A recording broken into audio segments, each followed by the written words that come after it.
जब लंकापति रावण का अत्याचार बढ़ गया, बहुत ज्यादा उपद्रव होने लगा, गंदगी बढ़ गई, तब ऋषि मुनियों ने सुमेरगिरी पर्वत पर एक बैठक बुलाई। इसमें सब महात्मा गए, लेकिन धोखे से एक सुदर्शन नाम का छोटा सा बच्चा पहुंच गया, नाम था सुदर्शन। वहां पर चर्चा चलने लगी, ऋषि मुनि आपस में विचार करने लगे, आपस में वार्ता करने लगे। ऋषि मुनि कहते हैं लंकापति रावण बड़ा अत्याचारी है, कौन बचाएगा? एक वयोवृद्ध महात्मा ने कहा, अरे ऋषियों डरो मत, बहुत ही जल्दी अयोध्या में दशरथ भवन में दशरथ के घर कौशल्या नंदन बनकर के राम प्रकट होंगे। वो छोटे से सुदर्शन नाम के बालक ने सुन लिया, उसने सोचा बन गया काम, अपन को मिल ही जाएंगे अब राम। भागा भागा वो बालक अयोध्या आ गए।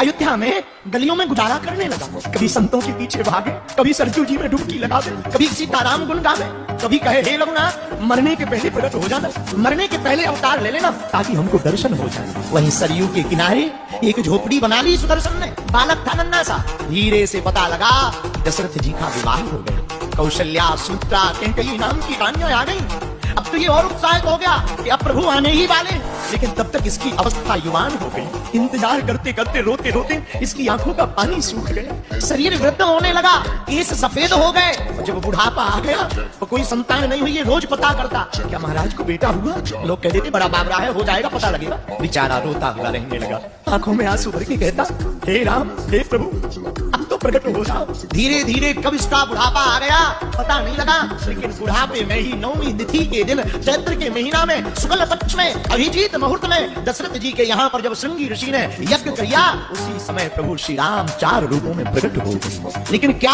काम का प्रकट होना, ये सुदर्शन बूढ़ा हो गया, आंखें जर्जर हो गई, अब दिखना बंद हो गया, चल नहीं पाता, झोपड़ी में सूख सूख कर पड़ा है। राम जी 1 वर्ष के हो गए, 2 साल के हो गए, 5 वर्ष के हो गए। इसे तो हर साल पता लगे कि आज प्रभु के उत्सव की वर्षगांठ है, आज जन्मदिन है भगवान का। रोज रोए राम क्या मरने के पहले एक बार तुम्हारी आवाज हम सुन पाएंगे? मैं आ नहीं सकता तो क्या हुआ नाथ, तुम तो आ सकते हो, मैं नहीं देख सकता तो क्या हुआ? अरे हे रघुनाथ तुम तो मुझे देख सकते हो, मैं नहीं सुन सकता तो क्या हुआ? तुम तो मुझे सुन सकते हो। क्या मैं इतना भागम, क्या मैं इतना पापी हूँ जो मुझे आपके दर्शन नहीं होंगे? रघुनाथ जी कितने दयालु हैं। एक दिन राम जी ने खेल ही खेल में लीला की, भरत जी के साथ खेल खेला, गेंद का खेल। राम जी ने कहा कि गेंद के खेल में जो हारेगा वो अपनी पीठ पर तीनों भाइयों को बिठाकर पेड़ तक ले जाएगा। और राम जी जानबूझ करके खेल में हार गए, भरत जी को जिता दिया। और जैसे ही जिताया सोई छोटे छोटे भरत और लक्ष्मण पीछे पड़ गए, घोड़ा बनो घोड़ा, घोड़ा बनो घोड़ा। राम जी ने इतना सुना सोई दौड़ लगा दी, पीछे पीछे भरत जी, आगे आगे राम जी। हमारे रघुनाथ जी भागते भागते वही पहुंच गए जहाँ सुदर्शन नाम का वो भक्त रो रहा है। तुरंत जाकर झोपड़ी के बाहर बैठ गए। अरे ओ बाबा पानी मिलेगा क्या? आवाज बड़ी तोतली, ऐसी मीठी तोतली बनी बानी को सुनकर पहचान नहीं पाया, जान नहीं पाया। बड़ा ऊंचा सुनाई दिया, पर सुनाई दिया दिखाई तो देता नहीं, उठ तो पाता नहीं। कहा भैया कौन हो? धीरे से तोतली बानी में रघुनाथ जी 7 साल के हो गए, मुस्कुराते हुए कहते हैं बाबा हमारा नाम श्री राम है।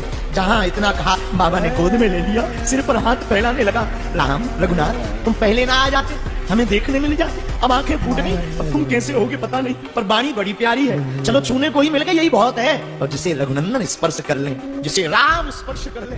रघुनाथ जी ने बाबा के गालों पर हाथ फेरा, थोड़ी चेतन्यता आ गई। तो चेतन्यता आई तो कहा बाबा से बाबा हम अपना घर भूल गए, तुम अपने कंधे पे बैठा के मुझे अपने भवन तक छोड़। अरे महाराज हम तो बूढ़े हो गए, कहाँ से छोड़े? ठाकुर जी जानबूझ करके कंधों पे चढ़ गए। रघुनाथ जी बाबा उठ जा बाबा, बाल पकड़ लिए।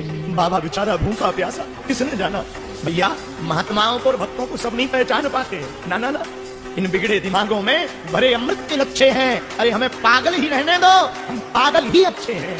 ये महात्मा तो कभी पागल दिखाई देते हैं, कभी कुछ दिखाई देते हैं। बेचारा दोनों पैर पकड़े रघुनाथ जी कंधों पर बैठे जा रहे। राम जी को देखकर कोई फूल माला दे रहा, राम जी थोड़ा अपने गले में लगा में तो उसकी गली में डाल। कोई मिठाई ला रहा, ठाकुर जी ऊपर बैठे बैठे थोड़ा खुद खा रहे और धीरे से उसके मुंह में भी खिला रहे। आज ऐसी तृप्ति मिली उसे, रोता जा रहा, आंसू बहाता जा रहा, चरणों को सहलाता जा रहा। उसने सुना था सुमेरगिरी पर्वत पर दशरथ नंदन राम होंगे, और वो मनी मन अपने भाग पर इतराता हुआ सुदर्शन नाम का महात्मा कहने लगा भैया बड़े बड़े धर्मात्माओं को राम जी ने चरण पकड़ा करके ऊपर उठाया, पर मेरा भाग्य तो कहो मैंने इनके चरण पकड़कर इनको ही अपने ऊपर रख लिया। इधर शाम हो गई, राम जी वापस नहीं आए तो ढूंढना मच गया, कोलाहल मच गया।